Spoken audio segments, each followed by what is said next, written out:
Hello everyone, this is Defense Politics Asia, and this is the summary for the day of 529 for the 6th of August. And let's start off with missile strike by Ukraine.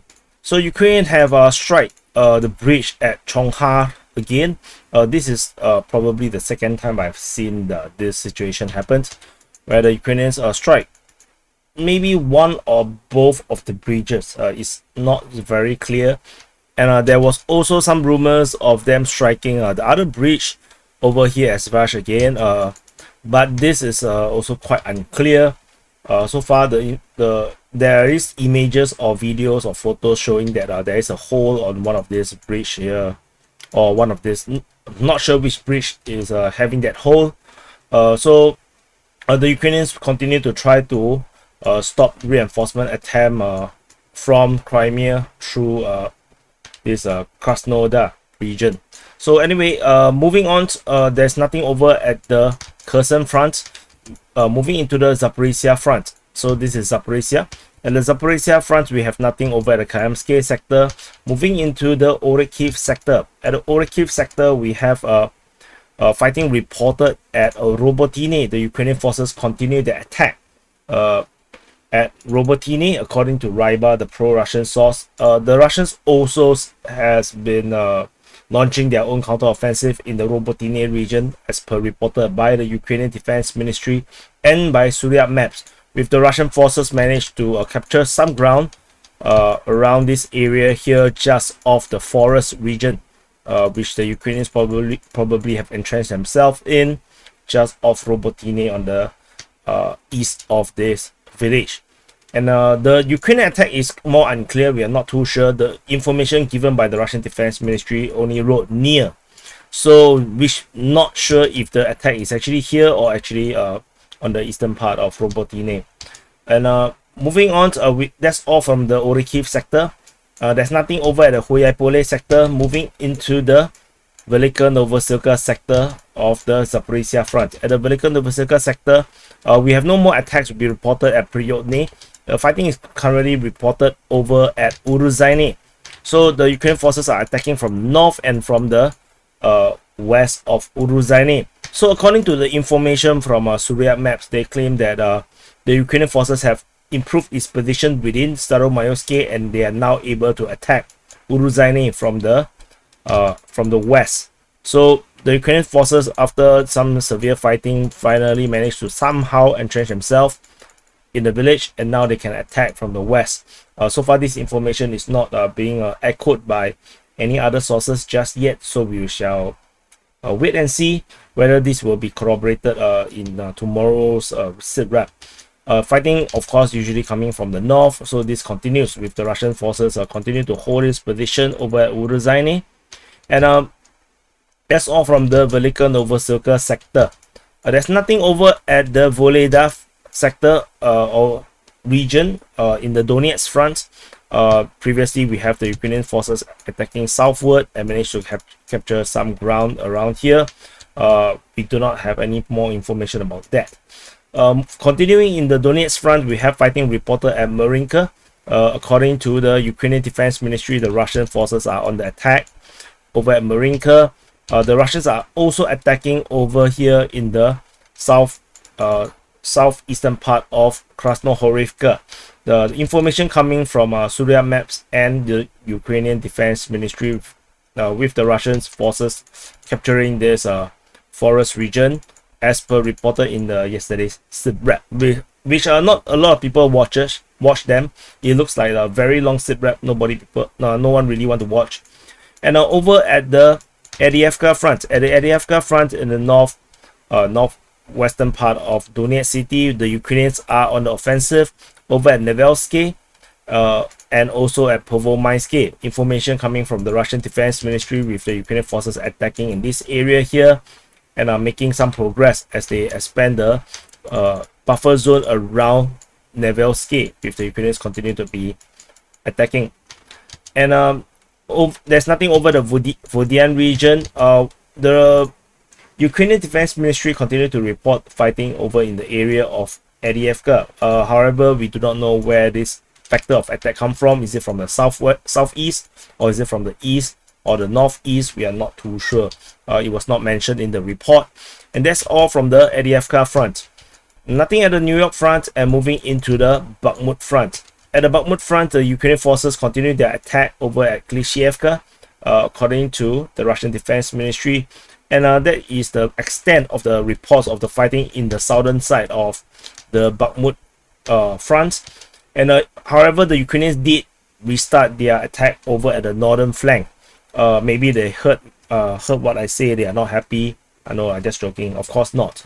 If they listen to my SITREP, I will be horrified. So anyway, the Ryba reported that the Ukrainians were attacking in the area of Bakhmut. So far, not much details. They also did not go into details about how this attack come about. So that's all we know about this fighting over at the Bakhmut front.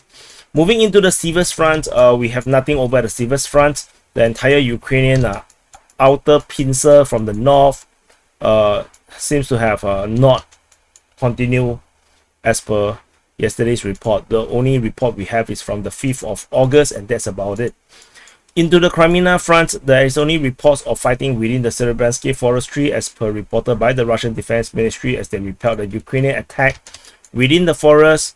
And that's about it. We don't have much other information.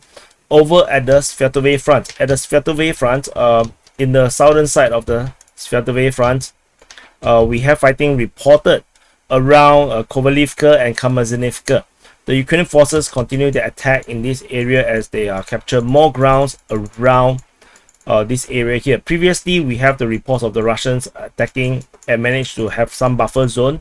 Recapture their buffer zone. This has been now taken over again by the Ukrainians in their counterattack, and this is reported by Surya Maps and by the Russian Defense Ministry. This actually is corroborated. That means the Russian Defense Ministry report is then corroborated by Surya Maps and vice versa, and the Russians continue to hold their position in Kovalivka and Kamazanivka. Fighting is reported at the eastern part of Novoyehorivka, according to Surya Maps. According to Surya Maps, Novoyehorivka is under Ukrainian control, and in their mapping, the Ukrainians control this area here. The Russians managed to capture some ground around this area here as the Russians continue their attack. To them, to Surya Maps, this is under Ukrainian control, but so far, I don't think Deep State UA actually claims Novoyehorivka is fully under Ukrainian control. Neither did Ryba. Ryba actually mapped it as under Russian control. So there is some contradiction or conflict in terms of the information around at this southern part of the Svatove Front. And in the northern part of the Svatove Front, after the Russian capture of Novosibirsk, the Ukrainian forces continue their counter-attack to try to recapture the town. This is reported by the Russian Defense Ministry. The Ukrainian trying to recapture Novosibirsk. And that's about it from the Svatove Front. Moving into the Kupyansk Front. At the Kupyansk Front, the Russian forces continue their attack along the Vyshana line. And the attack is reported on the eastern part of Petropavlivka. This information actually comes from the Ukrainian Defense Ministry. They say that they repelled attack east of Petropavlivka.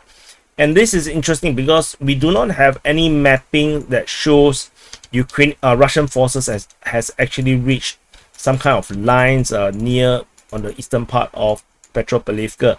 So this is kind of unusual for this report, saying that the fighting is in the east of this town. And fighting, however, is reported at Vyshana according to Surya Maps. Surya Maps mapping is very conservative. They say that the Russians only control this area and they managed to capture more ground around Vyshana. However, in our mapping is much more further up front. And the Ukrainians are counterattacking over at Sinkivka according to the Russian Defense Ministry. And basically that's about it from the Kupyansk Front. And there's nothing over the Kharkiv Front and the border region. And that's about it. So just to conclude, the Ukrainians are still trying very hard in the various sectors, but the intensity of the attack has severely dropped as compared to the earlier part of the counteroffensive.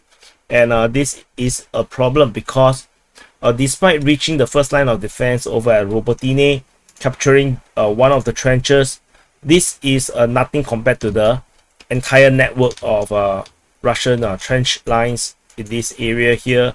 There's also strongholds all over the place, and more trench lines all around here.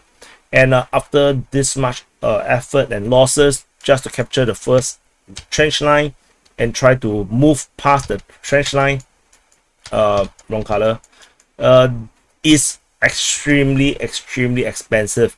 I'm not sure how strong are the Russian defenses south of Robotyne. Do they have the troops to actually to man all these lines? Because of course they can build a line and end up they have no troops to hold them. That is also a possibility, but I don't think that's the case because we haven't seen the bulk of the Russian forces that was being mobilized. And of course there's also more reports from the Russian Defense Ministry saying that they have build up even more forces. So let's see how this goes. I really not too sure. It's looking not very good for the Ukrainians as far as I am concerned. At the Velika sector is more interesting, with the Ukrainian forces seemingly have established full control over Staromaiorske, and they are now able to pincer UROZHAINE in some sort of weird pincer. We shall continue to watch. We do not have any more of this Ukrainian offensive in these areas here. Even the Bakhmut Front seems to be really bad. The fighting over at the northwestern part of Donetsk city is unlikely to go anywhere. This is huge expanse of grounds in this area here, and these are nothing compared to urban warfare if the Ukrainians are able to reach this line. So nothing is not something that you should care or worry too much about. We have nothing much over at the Svatove Front, totally no reports. Kreminna Front looks dead. Svatove Front, the Ukrainians did try to counterattack. It looks a bit sad. I'm not too sure. So things are not looking really bright. Tentatively speaking, the Russian forces are making very limited offensive actions, mainly over at the Kupyansk Front. So anyway, we shall continue to monitor and see how this goes. Thank you for watching. Do press the like button, subscribe if you're new to this channel, and thank you for watching, and I'll see you in the next update.